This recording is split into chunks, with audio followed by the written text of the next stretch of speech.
আজকে আমরা বর্গমূলে গুরুত্বপূর্ণ কিছু অঙ্ক দেখব। 1 নম্বর সলিউশন, √1 প্লাস √1 এর বর্গ কত? তাহলে আমরা এখন অঙ্কটা সমাধান করব।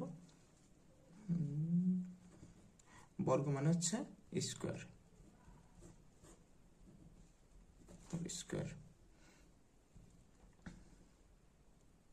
তাহলে এখান থেকে আমরা যদি 1 এর রুট করি তাহলে আমরা 1 পাই, 1 হোল স্কয়ার, তাহলে যোগ করলে 2 স্কয়ার, তাহলে আমরা পাচ্ছি 4। তাহলে আমাদের সঠিক উত্তর 4।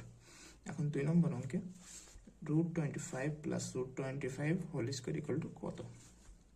তাহলে যদি এটা আমরা সমাধান করি তাহলে 25 রুট করলে আমরা পাই 5 প্লাস 5 হোল স্কয়ার,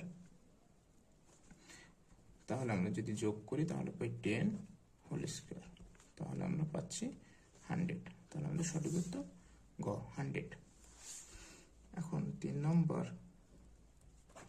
সলিউশন আমরা দেখতে পাচ্ছি এমন একটা সংখ্যা দিছে √7 প্লাস √7, যেটা রুট করা যায় না, রুট করলে যে সংখ্যাটা সেটাই থাকে। তাহলে আমরা ভিতরের ব্র্যাকেটের ভিতরে কাজটা কি করব, যেহেতু আমাদের √7 প্লাস √7 যেহেতু দুইটা একই সংখ্যা, তাহলে আমরা লিখতে পারি, আচ্ছা প্রথমে আমরা অঙ্কটা তুলে নিই। তাহলে আমরা ভিতরে যেহেতু দুইটা একই সংখ্যা, তাহলে আমরা লিখতে পারি 2√7 হোল স্কয়ার।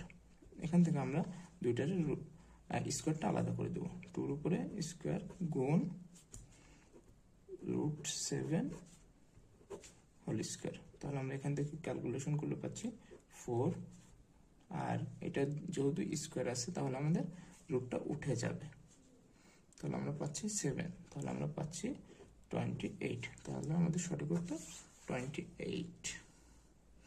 এখন 4 নম্বর প্রশ্নে দেওয়া আছে √9 plus √9 whole square equal to কত? যদি অঙ্ক বুঝে থাকেন তাহলে